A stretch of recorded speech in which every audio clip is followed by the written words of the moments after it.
believing in him. Well, I don't read my Bible because I don't think there's a lot of help in it, really.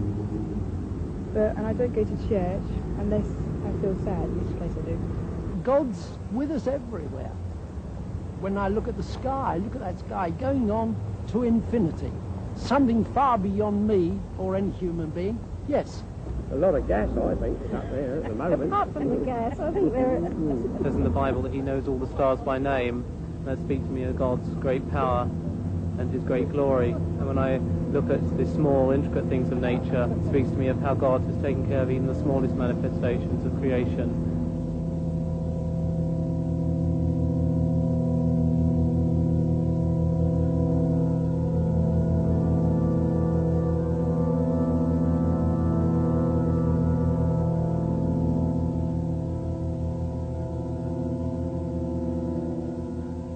Good evening. Well, are we small manifestations of God's creation, as the man on the film said, or purely products of chance, who for their own comfort have invented the idea of God? To put it another way, did God create man or man create God? It's a choice everybody's got to make. This book, The Probability of God, that's just been published, makes the incredibly important assertion that modern science is beginning to reveal the existence of a creator God. Its author, Hugh Montefiore, the Bishop of Birmingham, is with us here tonight, and next to him we have Paul Davis, who's the Professor of Theoretical Physics at the University of Newcastle, and then on my left I'm joined by Professor Sir Freddie Eyre, philosopher and logician and well known to all of us, and on my far left Professor Sir Herman Bondi, Master of Churchill College, Cambridge, a renowned scientist and President of the British Humanist Association. We have with us as well a very distinguished audience, and we shall doubtless be hearing from them later on in the programme. But is a discussion on the nature and existence of God relevant today? We've already heard some of your comments, which we recorded when we took a stroll outside St. Paul's Cathedral. To our surprise, we found most people rather interested in the idea of God. What's your God like? Someone I can talk to when I'm feeling on my own, I suppose. The way he's normally portrayed is as an individual, something in man's own image, and I don't believe that at all. I think he's got a lot of value for a lot of people, especially for lonely people and old people, probably. And for you too? He's my sort of reserve when I'm on my own. He's big, he's got a beard and long hair. Black long hair, yeah, black beard. I don't think he is like a person, but he's just a voice. I think he's great, and he just helps you. And then in the night, sometimes in the dark, you feel so scared. But then when you think of God, you don't feel scared anymore. He's tall with a beard, and he's just a great man. So he looks a bit like you in some ways. I do believe there is something that well, not exactly makes decisions for us, but knows more than we do. Do you believe in a God? No, only actually from the point of view that I do believe that there is a point beyond which people are unable to comprehend, and when that point is arrived at, then they encapsulate the whole thing in the concept of a God. When I look around at the suffering in this world, then I don't believe there's a God. If there was a God, it wouldn't cause the suffering that there is in this world. Then again, I think of Ethiopia with the Live Aid concert, and maybe there is. To get all people together, to get money together for children, I think, yeah, there is. It's got to be. Well, was our universe created by a God or not? Hugh Montefiore's book says yes, and takes a fresh look at natural theology, which, as far as I understand it, is the argument that says that you can perceive the existence of God directly from the evidence of nature, and that, of course, includes scientific evidence. Hugh Montefiore, couldn't it be argued that you are, in fact, trespassing on other people's patch? Well, yes, you could argue anything, but I don't really see why we shouldn't reflect on what the scientists have said. I think people mix up science with the philosophy of science, that is, its meaning and interpretation. I really think anyone can have a go at that. I certainly have, and will continue to do so. I don't want to prove from the natural sciences that God exists. That I don't think can be done. But I do think we can now see that there's a high probability that this world is not a random occurrence. And that seems to me to say a very great deal. Right. Herman Bondi, what do you actually feel about that? Because do you feel in any sense it's a misuse of science? No, I wouldn't call it a misuse, and I was very much impressed by the book for its erudition and for its honesty. But I do think that the argument of this very good book leaves me stone cold, not because I'm short of awe, not because I'm short of wonder. I feel our universe is wonderful and something to be awestruck by. What worries me is that this book will be taken by many people to prove Christianity, or at least to make it probable, or to prove or to make probable some other religion in which there is a revelation which makes people say, I know God's will. And that, to me, is a great source of evil. No, well, I must come back here and say that all that you can do from natural theology is show the hunger in men and women's hearts for God's personal self-disclosure, which I believe that he has given us. And although terrible things have been done in the name of religion, I will agree with you, I also think that the most wonderful things have been done. And I'm always interested in people like you only mention the terrible things. Not only. Right. Earlier on, Paul Davis, I described you as Hugh Montefiore's scientific champion, and presumably you've got a considerable amount of sympathy with Hugh. Would you like to explain that a bit further? Yes, perhaps I could summarize my own position before I begin. Absolutely. As being perhaps best described as an awestruck agnostic, which is to say that through my scientific investigations, I have become more and more impressed with the incredibly stupendously intricate nature of the cosmos as we come to understand the universe in greater and greater detail. So it seems more and more remarkable that things have been arranged such that in its broadest sense the universe is self-aware. That is, that it permits the existence of intelligent observers such as ourselves.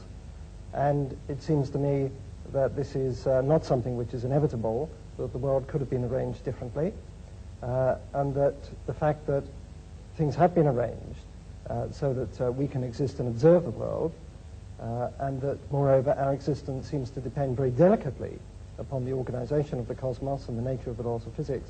The fact that that is so seems to me a puzzle, and a puzzle that deserves an explanation. In other words, I would like to know why the world is the way it is. I can't accept it as a brute fact. I would like some sort of explanation. Right. Freddie Eyre, I imagine that as far as you're concerned, we've been talking a whole lot of rubbish so far. I'd like to hear your view on the subject. I don't think we've been talking rubbish. I think there's been a lot of bad logic. But that's not quite the same thing. What the last argument comes to is saying the world is arranged as it is, therefore somebody arranged it. Now, this is a very poor argument because it could apply to however the world is arranged. I mean, all that you have said and all that I'm afraid the bishop has said in the book, which I also admired very much. I thought it was a very honest book and a very erudite book, I'm pleased to say so. Nevertheless, all he was saying was there are these causes, there are these effects, and had the causes been different, the effects would have been different. Nobody's going to dispute this. What is totally lacking is any justification for the assumption that the world as it is was designed, and had the world been different, it would not have been designed. And in fact, saying it's all designed by God is not an explanation of anything at all. You're just saying, here I give up, but because, and in fact, because they just admitted this. So science goes no further, therefore we're going to bring old Noble Daddy to make us all feel cheerful. That won't do.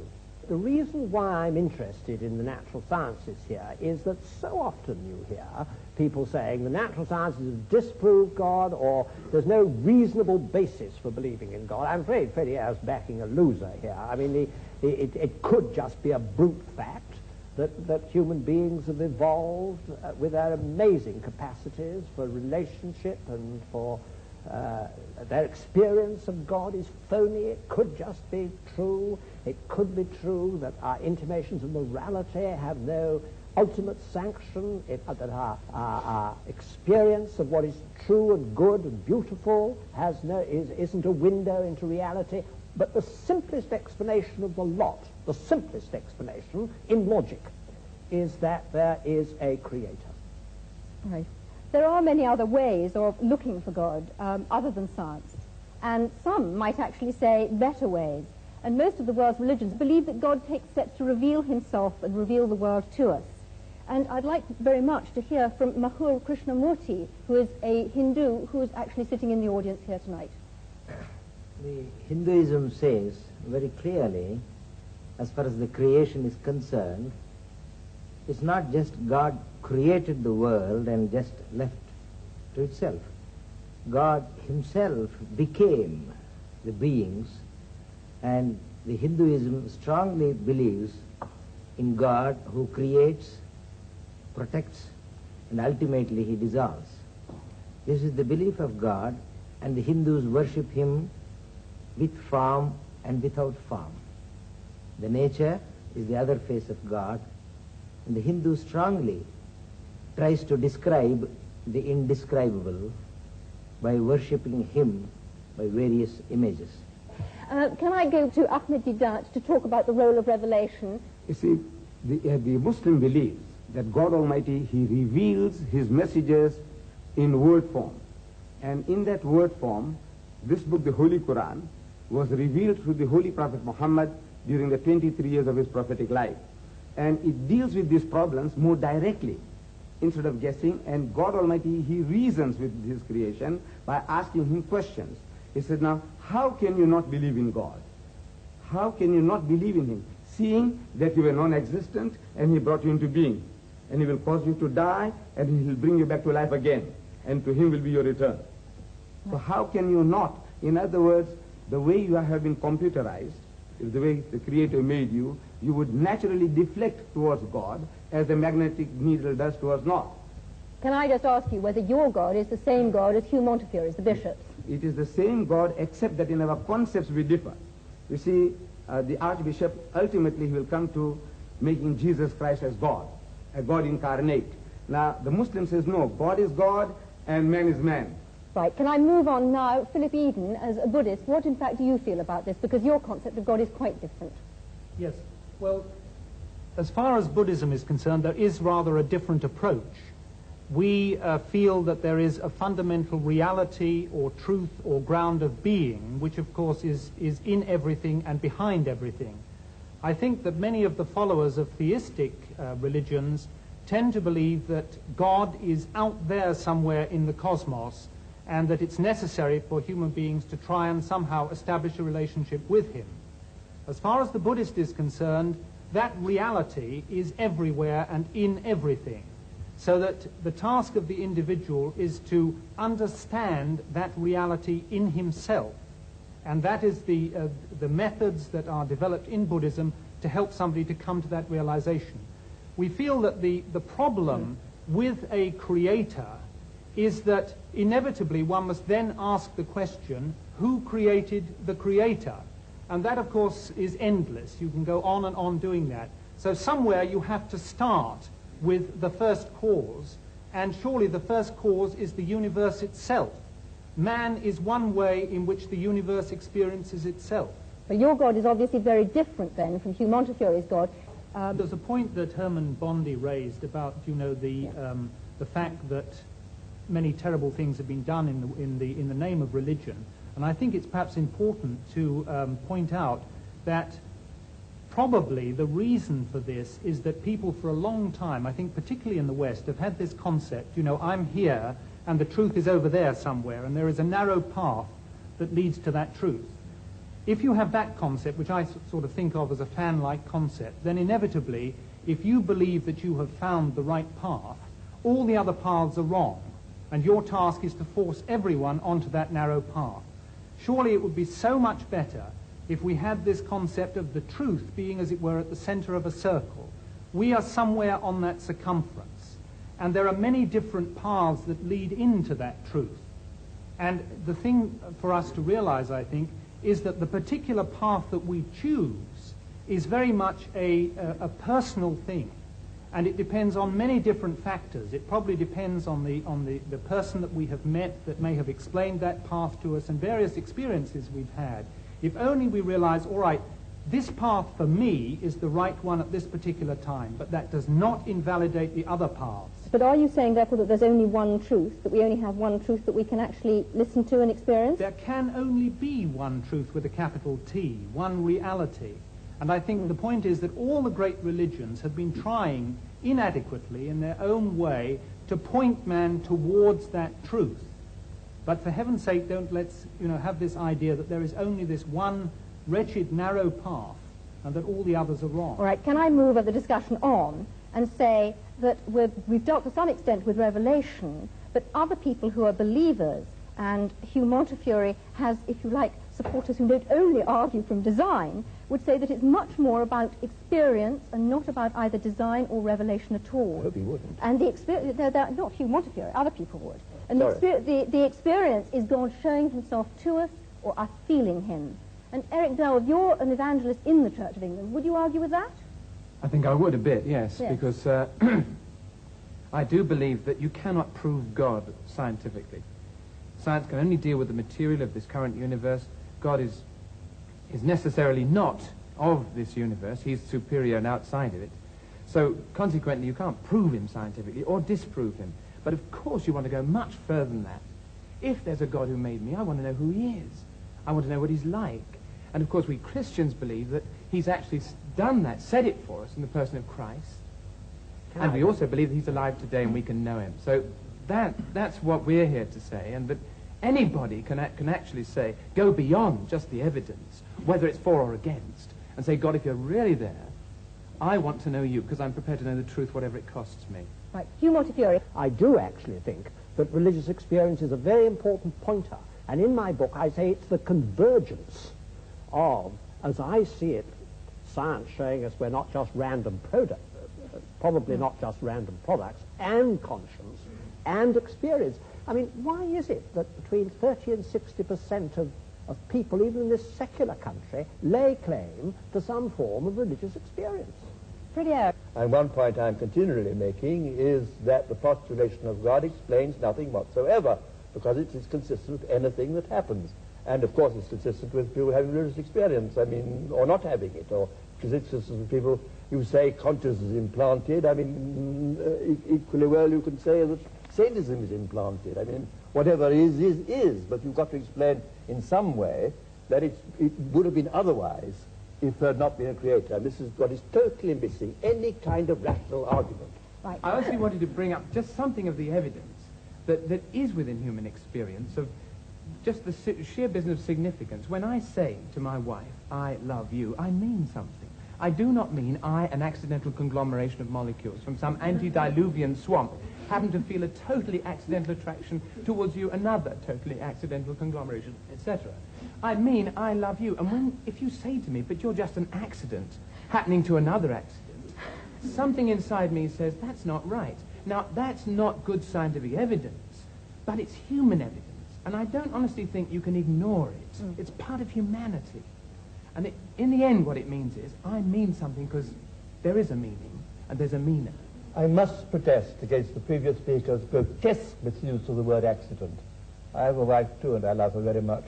When I say that I love her, I don't accident. I don't believe that she came into the world uncaused any more than that I did, or my love doesn't have a cause, psychological cause. This levity in using these words shocks me.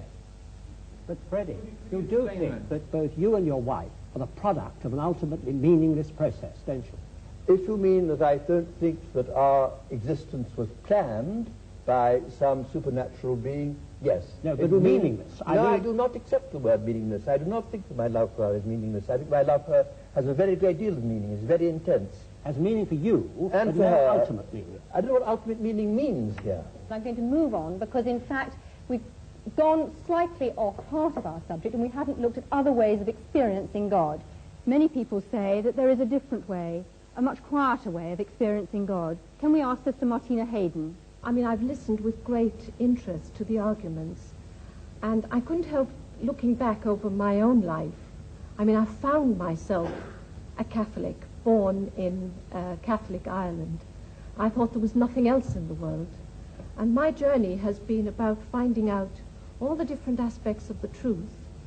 And I went through all the phases of trying to prove the existence of God, from arguments and learning about the first cause, uncaused, and it left me as cold as ice. It just didn't do anything for me as a person.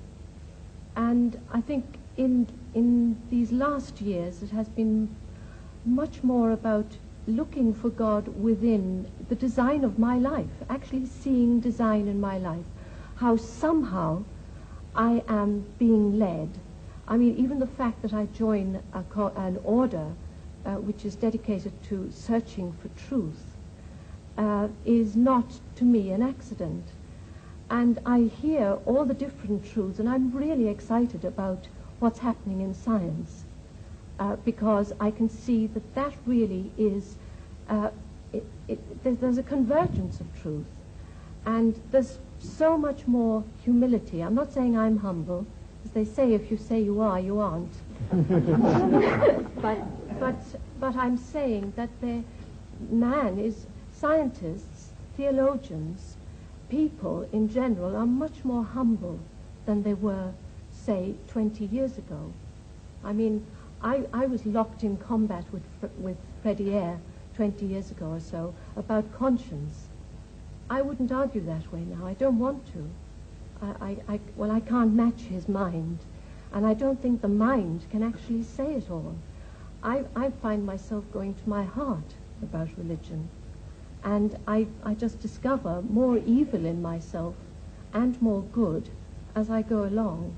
And the revelation of Christ in Christianity helps me there immensely, because I find that Christ didn't talk theological argument or logical argument. He didn't use any of those.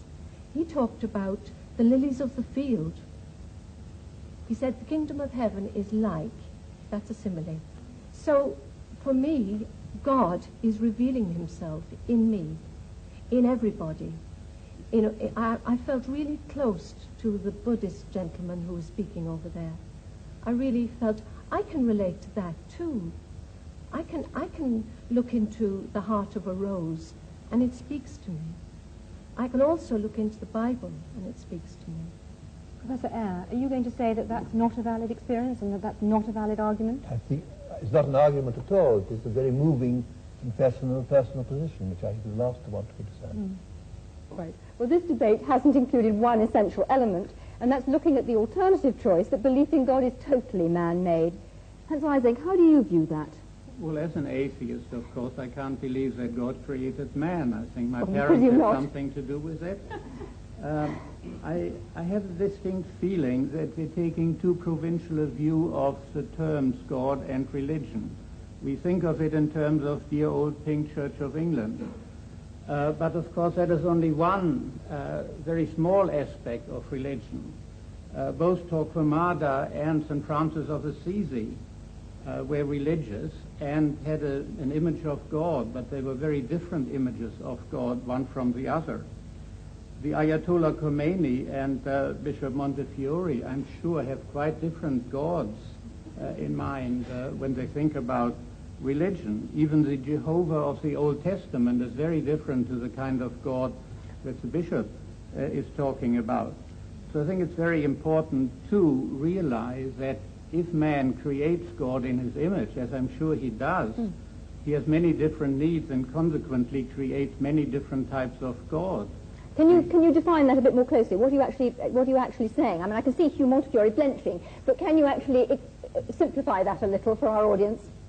Well, if your personality is warlike, wants to proselytize, is aggressive and so on, then you go for the kind of God that the Quran portrays, which wants to proselytize the world and is warlike and so on. If you are peace-loving, you want to have an assurance of a future life and so on, and happiness, then perhaps you adopt the kind of God portrayed by the Ahmad, Church of would you agree with that?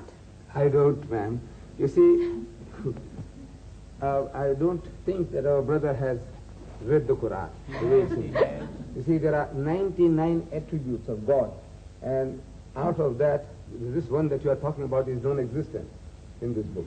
Can I ask you a question? Are you saying then that the Muslim God is actually a peace-loving God who wants peace in the world? Yes, Yes. And he tells us that if somebody wars against you, you have a right to fight back, unlike turning the other cheek. What about the concept of the holy war, the jihad? Yes, that is a struggle for righteousness. For example, Britain, when she was under attack by Hitler, what you did was jihad.